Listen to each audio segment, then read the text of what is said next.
Good morning to all of you. आज हम लोग इलाहाबाद यूनिवर्सिटी क्रेट के संदर्भ में चर्चा करेंगे और देखेंगे कि क्रेट जो 2022 सेशन का अनाउंसमेंट अभी हुआ है, जिसे आप कहते हैं क्रेट 2022, जिसका मतलब है कंबाइंड रिसर्च इंट्रेंस टेस्ट। इसको बोलते हैं आप कंबाइंड रिसर्च इंट्रेंस टेस्ट। ठीक है, तो क्रेट जो पीएचडी के लिए इलाहाबाद यूनिवर्सिटी डीफिल के लिए एग्ज़ाम लेती है, उसी के संदर्भ में चर्चा करना है। देखते हैं कि जो क्रेट का अनाउंसमेंट हुआ है यह आपका सेशन 2022 का है, जो 2023 में फाइनल होगा। तो 22-23 का आप कह सकते हैं। आगे देखते हैं इसके लिए जो एप्लीकेशन डेट है, तो एप्लीकेशन डेट इसका है कि आप इसको अप्लाई कर सकते हैं। 15 फरवरी से शुरू होगा, जो कि 14 मार्च तक आप रजिस्ट्रेशन कर सकते हैं। ठीक है, तो ऑनलाइन जो रजिस्ट्रेशन का सिस्टम है, इसमें कोई ऑफलाइन फॉर्म नहीं है। ठीक है, तो आप इसे ऑनलाइन फिलअप कर सकते हैं। यह आपके 14 मार्च तक फिलअप होगा। रजिस्ट्रेशन की डेट 14 को ख़त्म हो जाएगी। हालांकि अगर आप रजिस्ट्रेशन कर चुके हैं तो आप जो फीस सबमिशन है तो वह आप 15 मार्च तक कर सकते हैं। तो मतलब ओवरऑल इसका लास्ट डेट 15 मार्च है, लेकिन आपके लिए 14 मार्च ही मान के चलिए। ओके, जहाँ तक अगर फॉर्म के कॉस्ट की चर्चा करें तो UR unreserved category OBC and EWS के लिए वो 1600 का फॉर्म है, जबकि SC ST PWD इनके लिए आपका यह जो फॉर्म है यह 800 का है। ओके, चलिए यहाँ तक क्लियर हुआ। आगे देखते हैं। अगर एग्ज़ाम की डेट की बात करें तो एग्ज़ाम की डेट के संदर्भ में कहा गया है कि अभी तक कोई मतलब सर्टेन डेट नहीं दिया गया है, but it is expected that it will be conducted by the last week of March. तो यह मार्च के अंतिम सप्ताह में हो सकता है, तो मे बी हो ही जाए, क्योंकि जल्दी बहुत बड़ा एग्ज़ाम होता नहीं है, तो हो जाएगा। ओके, तो मार्च के लास्ट वीक में आप मान के चलिए, अदरवाइज बहुत हुआ तो अप्रैल के फर्स्ट वीक में। ओवरऑल आगे चर्चा करते हैं। यह जो एग्ज़ाम होगा, प्रोसेस देखते हैं। यह ऑफलाइन होगा, ऑनलाइन फॉर्म ऑनलाइन आप फॉर्म फिलअप करेंगे, लेकिन एग्ज़ाम आपका ऑफलाइन होगा। इसका एकमात्र सेंटर होगा वो आपका इलाहाबाद या प्रयागराज। ठीक, दूसरा देखते हैं। इस एग्ज़ाम में कुल मिला के आपके 2 लेवल्स होंगे। आप इसको 2 लेवल्स कर सकते हैं, 2 स्टेप्स कर सकते हैं। फर्स्ट स्टेप में आपका रिटन टेस्ट लिया जाएगा, सेकेंड स्टेप में आपका इंटरव्यू होगा। ठीक, क्या देखिएगा, फर्स्ट स्टेप में आपका रिटन टेस्ट होगा, सेकेंड स्टेप में आपका इंटरव्यू होगा। और यही भी चर्चा कर लेते हैं, जो भी आपके चाहे JRF हो चाहे आपके नेट हो, सबको एग्ज़ाम देना पड़ेगा। ठीक, तो आपके कह सकते हैं कि nobody is exempted from getting the exam. तो एग्ज़ाम से कोई भी व्यक्ति जो है वह एग्जेम्प्टेड नहीं है, सबको एग्ज़ाम देना पड़ेगा, सिवाय जो वहाँ के कर्मचारी हैं आदि, उनको छोड़ के। ओके, आगे देखते हैं। जो आपका रिटन टेस्ट होगा यह टोटल आपका होगा 300 नंबर का, इंटरव्यू आपका होगा 15 नंबर का, और रिटन टेस्ट के लिए कुल मिला के आपको 2.5 घंटे का समय मिलेगा। ठीक है, 2.5 घंटे का आपको समय मिलेगा, 150 मिनट का। टाइम मैनेजमेंट बहुत ज़रूरी है इस एग्ज़ाम के लिए। यदि हम बाद में क्रेडिट की स्ट्रेटजी के लिए बात करेंगे, उस पर भी वीडियो बनाएंगे। ओके, और क्वालिफाइंग क्राइटेरिया क्या है कि अगर आप अनरिजर्व्ड कैटेगरी में हैं तो आपको कम से कम 50% लाना है। मतलब आपको 300 नंबर में 150 नंबर चाहिए ही चाहिए। अगर 150 मार्क्स से आप कम हैं तो आप इंटरव्यू के लिए एलिजिबल नहीं हैं, चाहे सीट बाकी रह जाए, खाली रह जाए, उससे कोई मतलब नहीं है। ओके, तो वो क्वालिफाइंग है। अदर्स के लिए चाहे वो EWS का हो, चाहे OBC का हो, SC ST हो, PWD जो भी होगा, उन सब के लिए 45%, मतलब उनको कम से कम 135 नंबर लाना ही लाना है। ओके, तो आपका होगा ये क्वालिफाइंग मार्क्स हो गया। अब आगे देखते हैं। जो पहला आपका रिटन टेस्ट है यह 300 मार्क्स का है। यह रिटन टेस्ट में 2 पेपर होंगे। इस रिटन टेस्ट में आपके 2 पेपर होंगे, जिसमें से पहला आपका A और दूसरा आपका B कर सकते हैं, या 1-2 कर लीजिए। तो 2 पेपर होगा। पहला जो पेपर होगा, इस पेपर से आपके 50 क्वेश्चंस आएंगे जो MCQS होंगे। ठीक है, तो MCQs होंगे, ये मल्टी चॉइस बेस्ड क्वेश्चंस होंगे जो कि ऑप्शन के साथ आएंगे। आपको इन 50 क्वेश्चंस के आंसर को OMR शीट पे गोल गोल करना होगा, डार्कन करना होगा। और यह जो 50 क्वेश्चंस होगा, यह क्वेश्चन फिर 2 सेगमेंट में बटा होगा, जिसमें एक होगा ए में 25 क्वेश्चन आपके रिसर्च मेथोडोलॉजी के होंगे। ए में 50 क्वेश्चन में 25 जो होंगे क्वेश्चंस होंगे, ये आपके क्या होंगे, रिसर्च मेथोडोलॉजी के होंगे। और अगले जो 25 क्वेश्चन होंगे वे आपके सब्जेक्ट से होंगे। जैसे मान लीजिए आपका इतिहास है तो इतिहास से, भूगोल है तो भूगोल से, हाँ। इसी तरह आपका जो भी सब्जेक्ट होगा, हिंदी होगा, मैथ होगा, जो भी होगा, तो आपके सब्जेक्ट से 25 क्वेश्चन पूछे जाएंगे, वो भी ऑब्जेक्टिव होंगे। और 25 क्वेश्चन आपको रिसर्च मेथोडोलॉजी बताना है, जैसे what is research, what is the types of research, what is the randomization system in research, what is the ANOVA system, what is the F test, पिछली बार पूछा था, what is the F test in research. हाँ, तो बहुत सारे research की जो आप एक प्रकार से कह सकते हैं जो उसके ऑब्जेक्टिव्स हैं, जो आप हाइपोथेसिस है, परिकल्पना है, इन सबसे बहुत सारे क्वेश्चन पूछे जाते हैं। तो आपका ये हो जाएगा रिसर्च मेथोडोलॉजी से। हम रिसर्च मेथोडोलॉजी पे हम लोग अलग से क्लास भी चलाते हैं, तो जो लोग चाहेंगे तो ज्वाइन भी कर सकते हैं। ओवरऑल आगे देखते हैं। तो आपका यहाँ तक हो गया, 2 सेगमेंट आपने देख लिया, research methodology and subjective knowledge of the applicants. अगर सीट की बात करें, थोड़ा सा भूल गए, पहले पैटर्न देख लेते। ओके, चलिए आगे देखते हैं। तो ये हो गया 50 क्वेश्चन आपका। ये 50 क्वेश्चन टोटल होगा 100 नंबर का। ये 100 नंबर का होगा, लेकिन इसके समय केवल और केवल 30 मिनट होगा। तो 30 मिनट में आपको 50 क्वेश्चन करना है, तो टाइम बहुत कम है, इसलिए आपको बहुत फास्ट करना होगा, क्योंकि रिसर्च मेथोडोलॉजी के क्वेश्चन बहुत टफ होते हैं और इनको समझने में थोड़ा समय लगता है, इनके टर्म्स बहुत टफ होते हैं। ओके, अगला देखते हैं। तो आपका हो गया 100 नंबर गया। आगे देखते हैं पेपर 2 आया। पेपर 2 में या तो 13 क्वेश्चन हो सकते हैं या 14 क्वेश्चन जो रिटन होंगे। 13 या 14, कभी 14 होते हैं, कभी 13 होते हैं। नॉर्मली जान लीजिएगा कि 13 ही होते हैं। ओके, अगला देखते हैं। जो इसमें से इसमें 3 सेगमेंट होंगे, सेगमेंट 1, 2, 3 ABC या 1, 2, 3 क्या आएगा। ये क्या है, पहले सेगमेंट के आपको 10 क्वेश्चन पूछा जाएगा, जो कि 60 आंसर टाइप होंगे। इसमें 10 क्वेश्चन के वर्ड्स जो होंगे, शब्द सीमा होगी 75 शब्द। 75 शब्द से ज़्यादा न लिखिए, शब्द सीमा का विशेष पालन कीजिएगा, हम स्ट्रेटजी क्लास में चर्चा करेंगे। तो 10 क्वेश्चन होंगे, 75 शब्द के होंगे, प्रत्येक क्वेश्चन 12-12 नंबर के होंगे। टोटल मिला के आपका हो जाएगा 120 नंबर का। ठीक है, जैसे आपको मान लीजिएगा आपका हिस्ट्री है, तो आपको पूछेगा कि प्राचीन काल में सभा और समिति क्या है, प्राचीन काल में ऋत की अवधारणा क्या है, हेनोथिज्म या कैथनोथिज्म की अवधारणा क्या है, मधुशिष्ट विधि क्या होता है, इसके बारे में बताइए।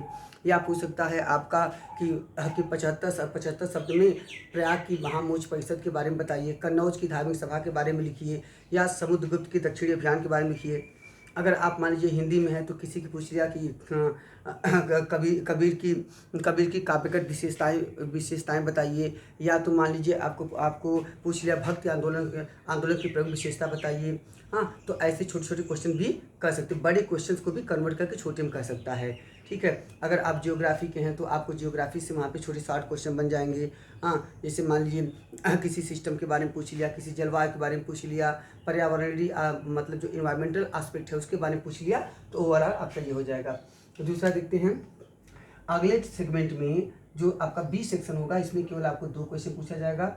याद रखिएगा 10 क्वेश्चन का कोई इंटरनल चॉइस नहीं होगा, 10 आएगा 10 करना है, और जो आपको बहुत ज़्यादा आपके मार्क्स को आगे भी बढ़ा सकता है। दूसरे क्वेश्चन जो हैं ये आपके आएंगे 2 क्वेश्चन जो होंगे, इसमें 150 वर्ड्स है, ठीक इसका दुगना है, यह 40 मार्क्स का है, मतलब प्रत्येक क्वेश्चन जो है 20-20 मार्क्स का है।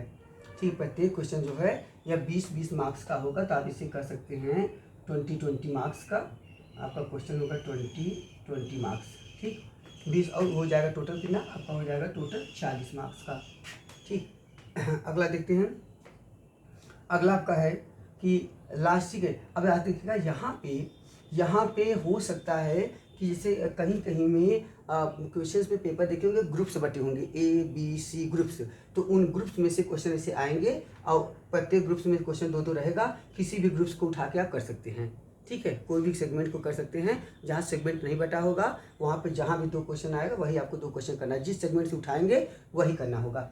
ओके, तो मतलब 2 क्वेश्चन आपको करना है 150 वर्ड्स के। ठीक है, तो अंतिम जो होगा आपका थर्ड सेक्शन, उसमें 1 या 2 क्वेश्चन नॉर्मली एक पूछा जाता है। ये या तो रिसर्च मेथोडोलॉजी से रहेगा या प्राइमरी एंड द्वितीय एंड सेकेंडरी सोर्सेज से अक्सर पूछा जाता है। और उसमें एक क्वेश्चन जो होगा वह आपके सब्जेक्ट से, 2 क्वेश्चन आपके सब्जेक्ट से होंगे और एक क्वेश्चन जो पूछा जाता है वो पूछा जाता है आपका नॉर्मली जो पूछा गया है, या तो आपके सिनाप्सिस से पूछेगा या शोध संक्षिप्तिका जिसे कहते हैं उससे पूछेगा, या कहेगा आपका रिसर्च प्रपोजल बना के बताइए, या कहेगा आपका प्राइमरी एंड सेकेंडरी सोर्सेज के बारे में बताइए। तो इसमें इंटरनल चॉइस रहता है। तो नॉर्मली 3 क्वेश्चंस पूछता है और 3 में आपको 1 करना होता है। नॉर्मली 3 में आपको 1 करना होता है।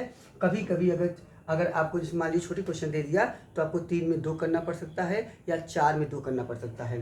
तो इसमें इंटरनल चॉइस 100% रहेगा। करना है 1 क्वेश्चन, कभी कभी 2, तो नॉर्मली जान लीजिए 1। तो ओवरऑल 1 क्वेश्चन रहेगा, 400 वर्ड्स का रहेगा, लॉन्ग आंसर टाइप रहेगा और 40 नंबर का रहेगा। टोटल हो जाएगा 40 40 40 80 120 हो जाएगा आपका 200 मार्क्स का।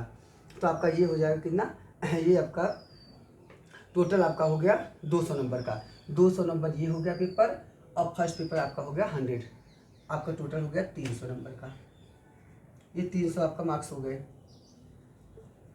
ठीक, तो ये आपको जेआरएफ भी देगा, नेट भी देगा, और जो होंगे आपके सिंपल एमए क्रेट वाले भी देंगे। ठीक है, तो ये हुआ। अब आगे देखते हैं। अब आपको मैंने कहा कि क्वालिफाइंग क्या करना है, क्वालिफाइंग मार्क्स है 150 और 135, इतना आपको लाना है।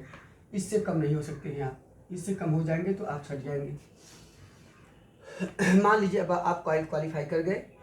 अब क्वालिफाई कर गए तो आपकी मेरिट कैसे बनेगी, आपका एपीआई कैसे काउंट होगा। तो 300 नंबर समझिएगा, 300 नंबर तो आपके पास यहाँ एंट्रेंस एग्जाम का है, या आपके हो गए यहाँ पे 300 नंबर तो आपके पास रिटन टेस्ट के हो गए, रिटन टेस्ट के 300 नंबर हो गए हैं। और यहाँ पे आपके एपीआई काउंट क्या होता है, आपका होता है एकेडमिक परफॉर्मेंस इंडेक्स।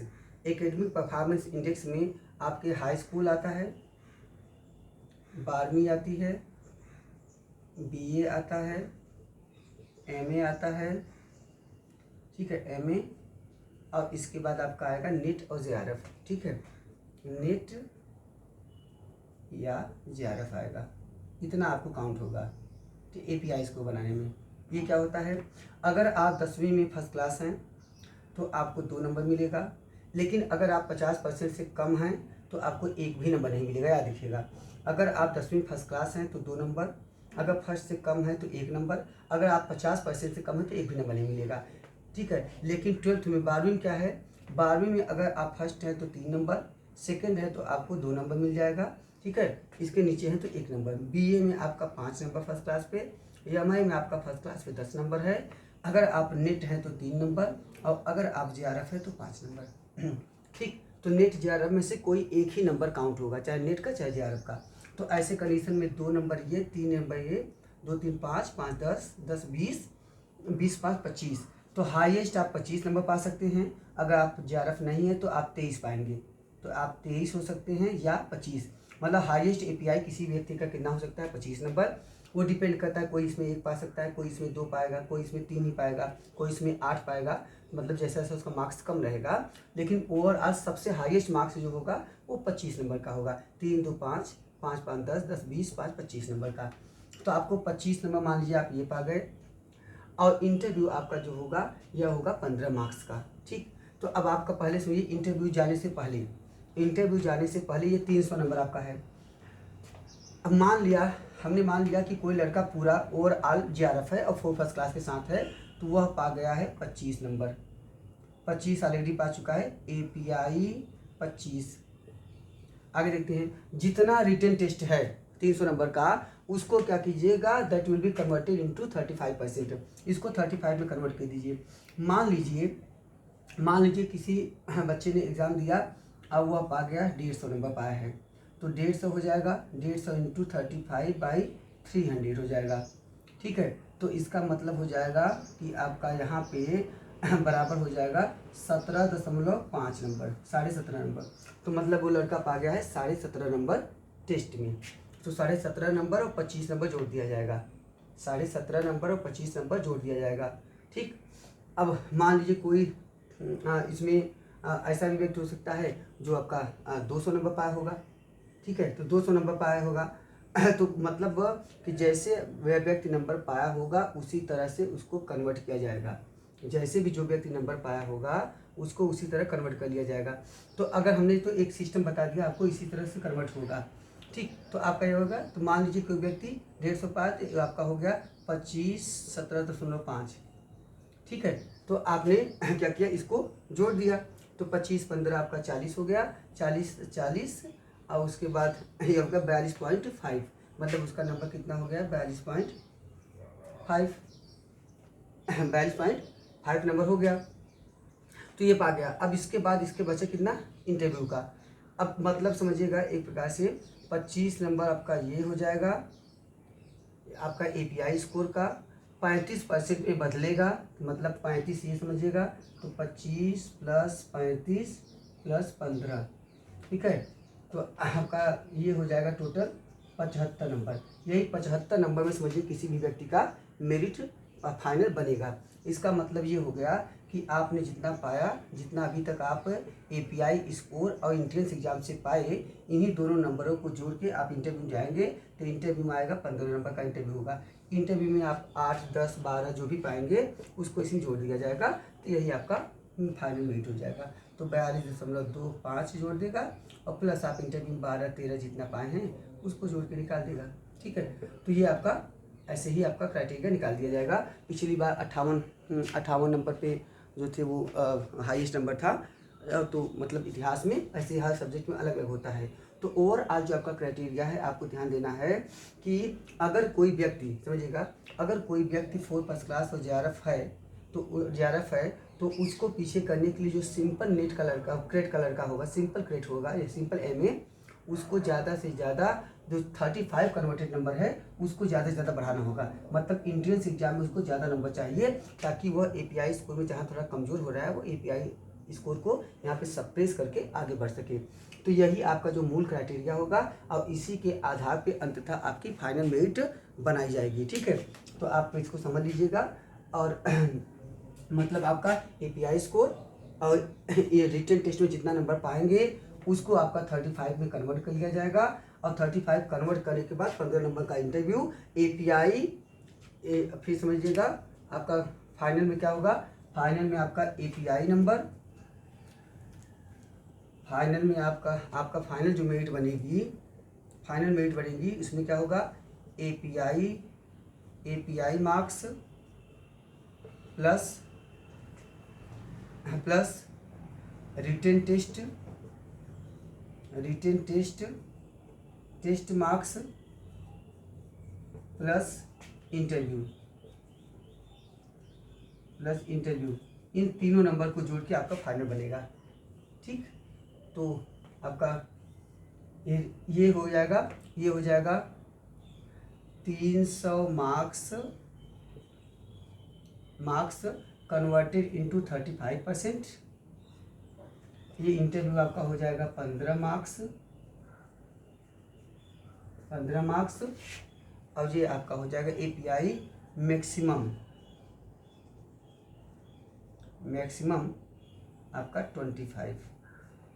यही आपका पूरा क्राइटेरिया होगा, इसी के आधार पर आपका फाइनल सिलेक्शन होगा। ठीक है, हम लोग क्रेट के स्ट्रेटेजी क्लास को भी बनाएंगे और आगे चर्चा करेंगे कि हाँ आपकी रणनीति स्ट्रेटेजी क्या होनी चाहिए, किस अप्रोच से आपको लिखना है और आपको लेखन शैली कैसे सुधारनी है। दूसरी महत्वपूर्ण बात कि शब्द सीमा जो आपके वर्ड लिमिट है उसका कैसे पालन किया जाए। अगर सीट्स की बात करें, याद रखिएगा, तो आपका हिंदी में सीट्स की बात करें तो हिंदी में आपका 73 सीट है, मेडोल हिस्ट्री में आपका 26 सीट है, एंशिएंट हिस्ट्री में आपका 16 सीट है, पोल साइंस में आपका 29 सीट है, फिजिक्स में आपका 26 सीट है।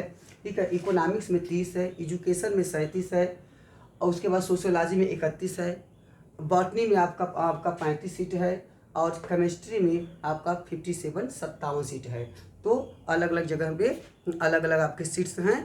तो आप लोग निश्चित अच्छी तैयारी कीजिए, पूरा फोकस आप रिटन टेस्ट पे ध्यान दीजिएगा। रिटन टेस्ट में रिसर्च मेथोडोलॉजी सब्जेक्ट 25-25 ऑब्जेक्टिव और उसके बाद रिटन टेस्ट में 13 क्वेश्चन आपको लिखना है, जो आपके 10 क्वेश्चन 75 शब्द के, 2 क्वेश्चन 150 शब्द के और 1 क्वेश्चन जो होगा वो 400 वर्ड्स का आपको लिखना है। ओके, चलिए अगले वीडियो में फिर मिलते हैं। Thank you to all of you. हमारे यहाँ रिसर्च मेथोडोलॉजी की भी क्लास चल रही है, अगर आप लोग चाहेंगे तो ज्वाइन कर सकते हैं। हिस्ट्री की क्लास ऑलरेडी पूरा रिटन टेस्ट के साथ सब कुछ चल रहा है, चाहे मिडल हिस्ट्री हो चाहे एंशिएंट हो। ठीक है, चलिए thank you to all of you once again.